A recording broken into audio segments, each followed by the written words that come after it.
earlier. మనం ఇంతకు మునుపు యోహాను సువార్త 14వ అధ్యాయం చూసాం. And we saw what Jesus said, that you can do the works that I do. అక్కడ యేసు ప్రభువు వారు చెప్పుట విన్నాం. నేను చేయు క్రియలను నా యందు విశ్వాసముంచు వాడును చేయును. And we saw that means we can do the will of God.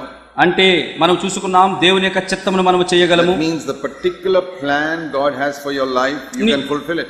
దేవుడు నీ జీవితం కొరకు నిర్దేశించిన ఆ యొక్క ప్రత్యేకమైన ప్రణాళికను ఎరిగి దాన్ని నీవు నిర్వర్తించటం. At the end of Jesus' life, యేసుక్రీస్తు వారి యొక్క భూ సంబంధమైన యాత్ర చివరిలో he said these words in verse John 17 verse 4. యోహాను సువార్త 17వ అధ్యాయం 4వ వచనం ఈ మాట పలికారు. I have glorified you on the earth, I have accomplished the work which you gave me to do. యోహాను సువార్త 17వ అధ్యాయం 4వ వచనం. చేయుటకు నీవు నాకిచ్చిన పని నేను సంపూర్ణముగా నెరవేర్చి భూమి మీద నిన్ను మహిమపరిచితిని. If I were to ask you believers, do you want to glorify God on this earth? విశ్వాసులారా మిమ్మల్ని అడుగుతున్నాను, దేవుణ్ణి ఈ భూమి మీద మీరు మహిమపరచాలని కోరుకుంటున్నారా? All of you will say yes. మీరందరూ అవును అని చెప్తారు. But how to glorify God on the earth? అయితే భూమి మీద మనం ఉండగా దేవుణ్ణి ఎట్లా మహిమపరచగలం? How did Jesus glorify God on the earth? యేసు ప్రభువు వారు ఎట్లా మహిమపరిచారు ఈ భూమి మీద దేవుణ్ణి? It says here, I glorified you by finishing the work you gave me to do.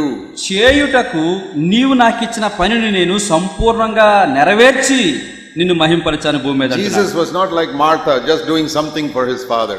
యేసుక్రీస్తు ప్రభువారు దేవుడి కొరకు ఏదో త్వరపడి చేసే మార్త లాంటి వారు car. No, he waited on his father like Mary and said, Father, what do you want me to do? I'll do that. మరియ వలె తన తండ్రి ఏం చెబుతాడని చెప్పేంత వరకు వేచి ఉండి ఆయన చెప్పినప్పుడు ఆ పని భూమి మీద చేసి ముగించాడు.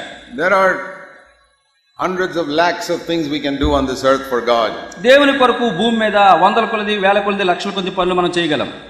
But it's only one particular part of that which God wants you to do. అయితే చేయడానికి అనేకమైన ఉన్న ఒక ప్రత్యేకమైన పని నువ్వు చేయమని దేవుడు కోరుచున్నాడు. And that is what many Christians don't understand. అదే అనేకలు క్రైస్తవులు గ్రహింపరు. Supposing you get a new job in an office. ఒక ఆఫీసులో ఒక కొత్త ఉద్యోగం నీకు దొరికింది అనుకోండి. And you report the first day for your work. ఆ పని కొరకు ఉద్యోగంలో జాయిన్ అయ్యి మొదటి రోజున నువ్వు వెళ్ళావు. And you don't go to the boss and say, what is my job here? నువ్వు ఆ యొక్క బాస్ దగ్గర వెళ్ళి అయ్యా ఈ రోజు నేను చేయాల్సిన పని ఏంటి అని వెళ్ళకపోతే, without consulting him, you go and sit at some table and start looking at some files, and then you go to some other place, some other table, and do so many things. నీవు నీ అధికారిని కలవకుండా అయ్యా నేను వచ్చాను ఏం పని చేయమంటారు ఎక్కడ కూర్చొని అడగకుండా నీకు ఇష్టం వచ్చిన చోటుకు వెళ్ళి ఇష్టం వచ్చిన కుర్చీలో కూర్చొని ఇష్టం వచ్చిన ఫైళ్లు తీసుకొని ఇష్టం వచ్చిన పని చేయడం మొదలు పెట్టావు అనుకో, the first day itself they will sack you and send you మొదటి రోజే నియమించబడిన మొదటి రోజే నీ ఉద్యోగం నుంచి పీకి పంపిస్తారు. What do you do when you go for a job first day? మొదటి రోజు ఉద్యోగంలో జాయిన్ అయినప్పుడు ఏం చేస్తావు? You humbly go to the boss and say, sir, what is my job? What do you want me to do? ఎంతో దీనుడిగా నేను నియమించినటువంటి ఆ అధికారి దగ్గరికి వెళ్ళి అయ్యా నేను వచ్చాను నాకే పని చేయమంటున్నారు. He gives you what is called a job description. అప్పుడు నువ్వు చేయవలసిన బాధ్యతలు ఆ పనులు నీకు వివరిస్తాడు. These are the things we are going to pay you for. You have to do all this. ఇదిగో ఈ పనులు నువ్వు చేయాలి అందుకు నీకు జీతం ఇస్తామంటారు. And instead of doing those 10 things, you go and do so many other things in the office. ఆయన చెప్పిన పనులు విడిచిపెట్టి నీకు ఇష్టం వచ్చిన పనులు వేరే ఆఫీసులో చేస్తే don't blame them if they send you home saying we don't want you. వాళ్ళు నువ్వు మాకొద్దు ఇంటికి వెళ్ళిపో అంటే ఏంటి నన్ను పంపించేస్తారని వారిని నిందించకండి. But this is exactly how so many people are serving God today. వాస్తవానికి అనేక మంది క్రైస్తవులు దేవుని సేవిస్తూ మేము ఇట్లాగనే సేవిస్తున్నాం అనుకుంటున్నారు. People say go and do something for God. దేవుని కోసం వెళ్ళు ఏదో ఒకటి చేసేయి. It's like going into an office and saying I've got to do something in this office. ఇది ఎట్లా ఉంటుందంటే ఆఫీస్కి వెళ్ళిపోయి మన ఇష్టం వచ్చిన పని చేసేసినట్లు ఉంటుంది. There'll be confusion in that office if everybody does what they want to do. ప్రతి ఒక్కరికి వాళ్ళకి నచ్చింది వాళ్ళు చేసేస్తూ ఉంటే ఆఫీసులో గొప్ప కలవరం వచ్చి పడుతుంది. That is the confusion in Christendom today. ఇప్పుడు క్రైస్తవ లోకంలో కలవరానికి కారణము ఇదే కారణం. If you want to glorify God on the earth, ఈ భూమి మీద దేవుని నువ్వు మహిమపరచగోరితే you must not go around doing something for God here and there. దేవుని కోసం నీకు నచ్చింది ఇటు అటు పరిగెత్తి నువ్వు చేయకూడదు. You must not even join the church you feel like joining. కనుక నీకు ఇష్టం వచ్చిన సంఘానికి పోయి జత కలవటం కూడా నువ్వు చేయకూడదు. You must do what God wants you to do. దేవుడు నిన్ను పిలిచి నిన్ను ఏం చేయమంటున్నాడో అది తెలుసుకొని నువ్వు చేయాలి. You must finish the work that God has given you. చేయటానికి దేవుడు నీకు ఇచ్చిన పనిని నువ్వు తెలుసుకొని నెరవేర్చి ముగించాలి. And how can you know that? ఎట్లా తెలుసుకుంటావు? If you don't have time to wait on God, you'll never discover it. దేవుడి దగ్గర కనిపెట్టే సమయం లేకపోతే ఎట్లా నువ్వు పని తెలుసుకొని నెరవేర్చగలవు? There's a beautiful verse in Proverbs which God spoke to me many years ago. అనేకమైన సంవత్సరాల క్రితం ప్రభువు నాకు నేర్పినట్లు ఒక చక్కని మాట సామెతల గ్రంథంలో మనం చూస్తాం. Proverbs chapter 8. సామెతల గ్రంథం 8వ అధ్యాయం. Please listen carefully. జాగ్రత్తగా ఆలకించండి. Proverbs 8 verse 32 onwards. సామెతల గ్రంథం 8వ అధ్యాయం 32వ వచనం నుంచి. O sons, please listen to me.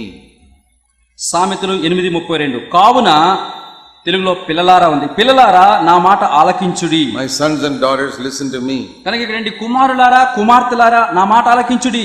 For really blessed are those who keep my ways and fulfill my plans. నా మార్గములను అనుసరించి నా మార్గములను నెరవేర్చు వారందరూ ధన్యులు.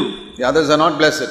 వేరే వారు ధన్యులు car. Those who do whatever they want to do are not blessed. ఎవరికి ఇష్టం వచ్చిన పనులు వారు చేసేవారు ధన్యులు car. But blessed are those who fulfill my plan.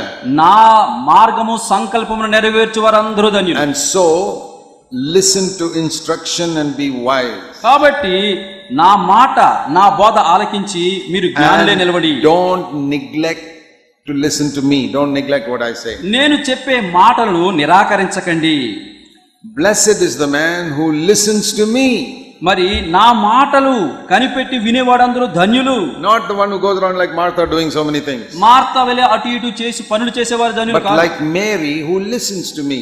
మరియ వలె నా స్వరము మాటలు వినువారు ధన్యులు. Who watches daily at my gate. అనుదినము నా గడప యొద్ద కనిపెట్టుకొని ఉండువారు ధన్యులు. Who waits at my doorpost. నా గడప యొద్ద కనిపెట్టుకొని కాచుకుని ఉండువారు ధన్యులు. Because when he finds me, he will find life. కనుక వారు నన్ను కనుగొంటారు కాబట్టి వారు జీవాన్ని కనుగొంటారు. And he will obtain the blessing and favor of the Lord. వారు దేవుని యొక్క దయను సంపాదించుకుంటారు. And those who don't do that, they injure themselves. Verse 36. మరి 36వ వచనం ప్రకారం ఎందరైతే అట్లా చేయరో వారు మరణాన్ని మరి తమకు తానే హాని చేసుకుంటున్నారు. In the margin of my Bible it says, the one who misses me hurts himself. కనుక ఇక్కడ బైబిల్లో రాయబడింది, మరి నన్ను పోగొట్టుకున్న వారు నన్ను తప్పించి మినహాయించి చేయువారు తమకు తామే హాని చేసుకుంటారు. You know, in some of these big offices, the big manager has got one peon sitting outside the door. మీకు తెలుసు కదా, పెద్ద పెద్ద ఆఫీసర్లు మేనేజర్లు వారి ఆఫీసు బయట కుర్చీ మీద మరి ఒక స్టూల్ మీద ప్యూన్ కూర్చొని ఉంటుంటాడు. He sits there. అక్కడ కూర్చొని ఉంటాడు. It looks as if he is doing nothing. మీరు అతను చూసారనుకోండి, ఏం చేయడు, అట్లా కూర్చొని ఉంటాడు. He is just sitting on that chair. అక్కడ బల్ల మీద కూర్చొని ఉంటాడు.